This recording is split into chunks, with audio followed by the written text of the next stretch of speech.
téléspectateurs, amis internautes, bonjour partout. Vous êtes connectés sur EHP Média et bien c'est déjà votre émission Micro Libre qui vous est toujours présentée par moi, Jemima Ibele, gros bébé de la presse congolaise, la giga de la presse congolaise. Alors aujourd'hui, je vais recevoir pour vous papa, un vieux qui connaît bien notre papa qui vient de nous quitter, Pépé Bipoli. Donc il va un peu nous relater son histoire. Comment est-ce que Azala qui de son vivant, il est quoi, il est bien en Kobete la Bino, papa tout à EHP Média. Alors d'abord je dis merci à notre cordon équipe Bumba, celui qui est à la prise de vue, et merci à notre maman GH, le maman de cœur, la maman de tous les enfants, et à notre boss Kota Amani. Nazana papa na biso akoye moko pesa kombo na ye parce que vous comprenez kenda wapi boyo kango. Donc big salutation à mon papa Edo Amani, notre boss. Voilà, papa Koko ya na yo déjà. Donc bonjour papa. Bonjour Jemima. Bonjour Cordon. Balanda EHP ba Olanda yo kombo. Nga naza José Tatukila, naza artiste et musicien chrétien. Autant que c'est chrétien. Mais nauta na Congo, na Zaïre. Na kola chrétien, na botama chrétien, na commandé chrétien. Voilà. L'histoire des amours. Ok. Si on est bien vraiment le na EHP Média, c'est parce que papa José, aux amours le sola koloba par rapport à Bipoli, le lot qui se passe dans mon thème paix à son âme tozole là. Donc 3 jours to leli puis Bipoli pe là Congo, na sebi parce que vous êtes très motivé pour l'expliquer que non aza congolais za ndeko na bino. Na mukuso koko bete suma histoire. Pour na Bipoli za ki na bete suma parcours na ye, ba na stu ya poto monde entier ba yo Congo na émission EHP Média. Merci, bonjour une fois de plus. Surtout bana yanjili oba panzali na monde entier. Bayebi que le vieux Chando Bipoli na fulo Nzambe tata na Yesu. Compositeur ya ba Mika Pangala, compositeur ya ba Bosei premier asala banzembo ebele. Batu vraiment toujours lelaye toujours kanise en tant que sportif ya monde masano nano, en tant que footballeur et aussi le vieux azalaki pe chanteur. Minimi bayebi en tant que chanteur. D'abord na vive pas le grand papa Wemba, puis na Victoria na baninga na ye et mené à baninga ne ba cartouche. Donc c'est un grand musicien, un très bon compositeur. Tout le monde a dit qu'on vivre na batu bien azaki malamu na social. Ba kombo ya code tozako bengele zaki Chando. Chando. Wana na kota sport. Au sport et zaki na masano comment ki ba le score après football. Caractéristique na football les chant, les danse. Et puis la chorégraphie, respect à chorégraphie. Na football, bien. Oui, à beta pe bal. Na football, bon caractéristique na musique, azali makasi na chorégraphie. Voilà. Pour les anda olinga subo tshelo kolo gauche bien no subo ke gauche. Sora beti chita hotel mondire mwana muke ya 8 ans, souple. Et puis grand compositeur, inspiré. Vieux Bipoli a sala nzembo te et foira banzembo ne pe sala succès. Moi idée, absala combien de chants plus de 15. Ebele. Natangaki ya Mika Pangala, natangaki Bosei premier. Asalaki même album mobimba tanga sali Victoria principale. Jamais album ekoza na 3 nzembo quand même. Ebele. Ce qui déjà ezalaki na banzembo 10. Plus oya viva, plus oya Victoria ezebele. Voilà. Grand name su aza à la base ya création ya Victoria Eleison. Voilà. Tangi cartouche, tangi Bipoli na trop full, tangi emene. Bango bavanisaki mouvement na tie tombo maekoma o etikala lelo ebota pe belé seko na seko ba créer style mususu en sortant ya style ya viva fo mutu peneza mayele fo saba nzembo na ndenga viva mais na façon mususu opesi image musu ya sika. Voilà. Vraiment respect mingi na ye. Papa José tango lobi que bango nde bazalaka 3 na moni otangi Bipoli otangi King Kestala na lisusu. Na cartouche. Na cartouche. Prophète José Maboudou cartouche moi na matadi. Voilà.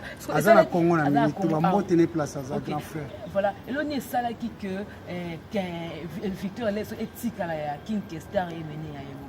Bon, tozonga ka neti na oya mwasi ka maison mère. Bazaki twat. Tonto Didier. Tata. Na le vieux Ouerason. Donc bango ne suba mbote na bango toza bana bana le respect. Balaka 3 na 4 na bango na jiba zalaka te balaka 3 ba komo tangi maison mère Adolphe na itumba na bango na givedete na bango lelo tozana wera azana oya ye Didier azana poto et puis tata azana biso en Afrique. otomona grand anniversaire na ye basalaki oyo basalaki esaliki lelo maison mare ezala tata mpa azali azokontinue na ndenge ne didi mpa aza na pota okontinue sikoyo ntango eto oyebaki bipoli sango ni ntango eyaki ya liwa na ye ekute kono ndeni bete sino moke sentiment ni ezalaki nango ya émotion esalaki comment naza okende na classe ya bana na masina namoni ka banderole ntango nakiti na liberté mpona kota na eti masina bipoli akufi napusani place bato baeta lisolo nde namoni deja babanderole ekozala lokuta te nayoki esalenga mpasi nakoli na bongandanga premier parcelle eza voisin na immeuble ntango misie nyonso azoya koenregistre par le grand verkis le pdg le président unico de tout le temps tozoyebana na bamisie nyonso nga nandoteka siple nandoteka masanga tole na restaurant donc nandozala na bamisie na stance teke na weleli kokende oluka ye me tozokutana normal mpo ndenge aza na restaurant ifalia akoyemba na nzala te ifo amela akoyemba na basusi te eza normal oyo aomelaka fanta omela fanta oyo amela buna omela buna donc ngai nazalaki koteka masanga epui tozalaki na restaurant na lupango soki mpe deja ayeba kipe groupe asosoliso kipe belabela kipe viva kipe victoria kipe afriza même oyo deja aza na restaurant ye moko ntango akoya aza mpe deja kofuta ye atunaka te ko masanga 30 mite abimisi $100 apesi mambosi wana toza na impere papa mobutu azali ti mbongo eza nango na mboka toza na diama toza pays pauvre oye papa jésus na makambo ebele ntango oyebi toza na impere mboka ezalaki wana pepe de mbongo ezali diama ezali te eza pays riche ti moto asambela na nzambe esungaka nazwa visa kongo nakee na kongo mpo soki aye abongi nzambe esungaka chino nakoma na kongo so na ye abongi akomoteka mapapa te kote wana kote ntango loyebi bongo bafuna meme bafani na ehp cordon nanga contributé biso na baart na baeglise etonaka plein papa jésus omona mosusu bato kuna nzambe nakende états-unis nzambe napotosobalasokoprie suba ya soir église tosenga mabota tosenga mabala wana nzambe ka moto apesaka tosengaka nakutana jemi mana présente produit nanga na internet basomba mais diama gouvernement moto aogérante yo fo osala makambo no fo kende poto kende luka soki kokende luka kuna te olukeli awa mais mosala nopesango nde valeur ne kordo apesa ye valeur papa jésus obi ke oza très intéressant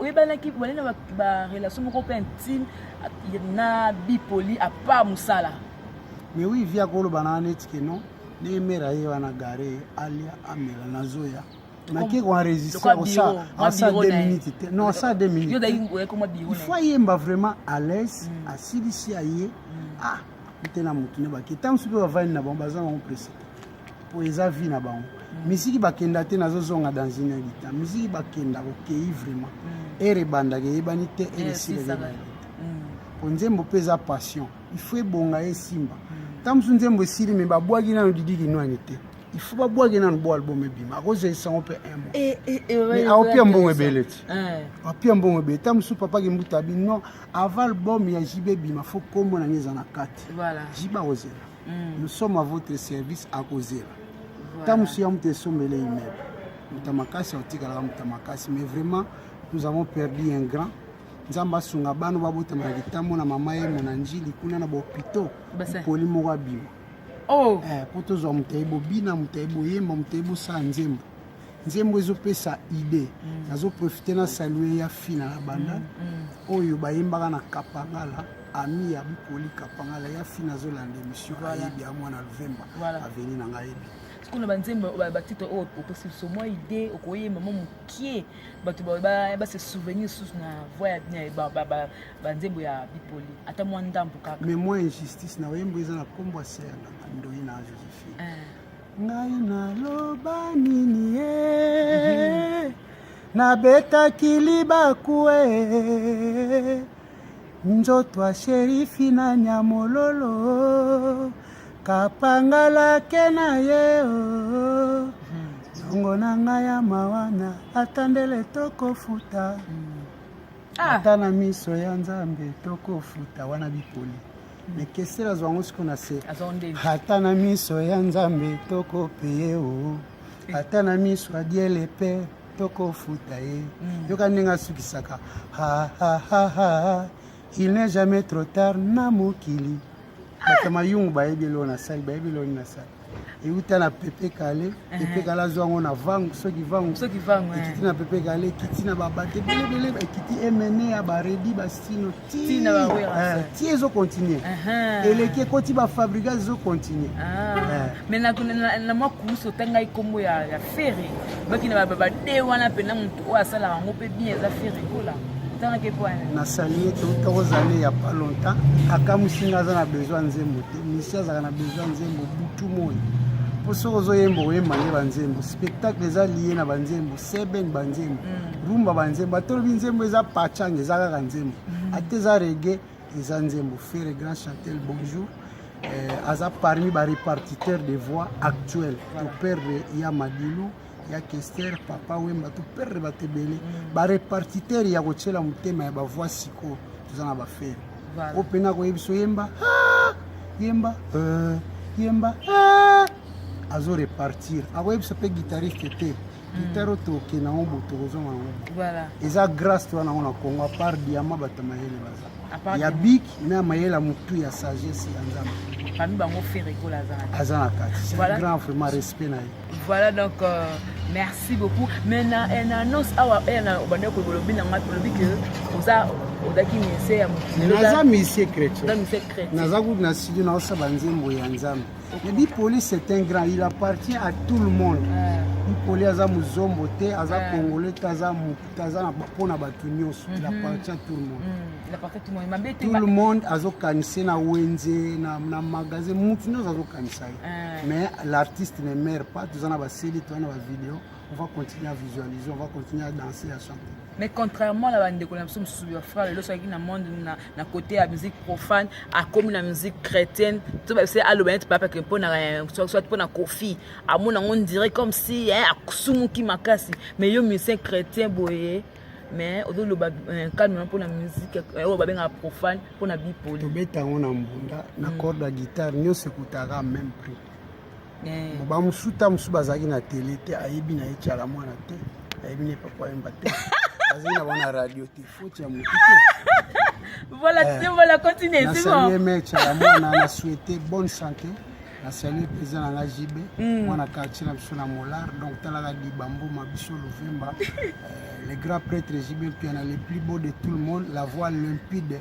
Bonjour na yo bon dimanche vraiment place aux Anzamba Pambolo abakisolo ya mingi ba projet ne kokisama OK liboso. Voilà aux studio album na yo ozo enregistré comment on dit titre album na ngeza je suis la tête tchakabo je suis la tête et non la quai José Tatuki là et nazo enregistré na ingénieur munene comme on JP Saya aza secondaire na Maika Pichel na salle déjà 8 et 4 na ko ba malé précipité course na mbobo le travail à bonne qualité tangu na ngoyo koka tolela nanu vie chando chaque likambo na tango sikoyo papa Olangi atike biso déjà Corneza déjà abazolela okolo balekeli pona un grand homme de Dieu qui vient de nous quitter na côté ya famille ya papa Olangi nazomona Olongo leki ya papa Olangi voilà otozaki na Liège na Belgique ayebi voilà bien Charles ayebi le on nazoloba suna bi mes condoléances eza neti mo égoïste funa ba bonne grâce eza na Bible parce que ngapi naza conseil tokozala wana ti makamno sikosila lela na ba olela sepela ba sepela nzambe vraiment consoler maman asunga bana wana mwana moko aza moyembi monene nzamba pambola etokendeka liboso. Voilà, merci beaucoup pour Nandego Ondimaki interview na biso. Donc de comme la na suka un mot par rapport à ba fan pour Hollande yo, surtout le blâme ni pour l'album na yo, même si je banga songa yo et puis on peut ce numéro non pour que va joindre facile. José Tatuki la 089 86 88 082 089 86 88 082 José Tatuki l'artiste chrétien congolais voilà bénédiction et puis salutation à tous. Voilà, donc merci beaucoup pour comprendre wana ndenge papa na José a relaté biso vraiment histoire au batumsusu baza awana ngai bakamwe ba kité pour na papa na biso bipolu au to kotika biso bipolu na fulu, ça fait très mal dans même taper ça quand même quoi zui dans te PC car le kumu. Alors merci na tout qui branché hein scotché sur EHP Média à travers cette émission micro libre que moi hein, la chiga de la presse congolaise, gros bébé de la presse congolaise, j'avais le plaisir de vous la présenter et remercier aussi à notre cordon et Kibumba qui est derrière qui était derrière la caméra et à notre maman, hein, maman GH, la maman de cœur, la maman de tous les enfants et à notre boss Edo Amani et surtout je n'oublie pas de saluer un monsieur très bon, un JB Koumalouta, le vrai pétrolier de Dallas. Oh, attends, que tu non, mon ébêté, non, je vais commenter mon livre partenaire, mon conseiller, le quoi, vraiment, et puis, des bons séjours à MSK depuis Suisse, mais aux à Kinshasa, MSK merci beaucoup, ça lit bien, pour ça, là, surtout, et c'est un peu moi les footy, et ça, les qui te donc je vous aime bien, je vous love, je vous amour, nous allons nous retrouver prochainement d'ici là, portez-vous bien, au revoir.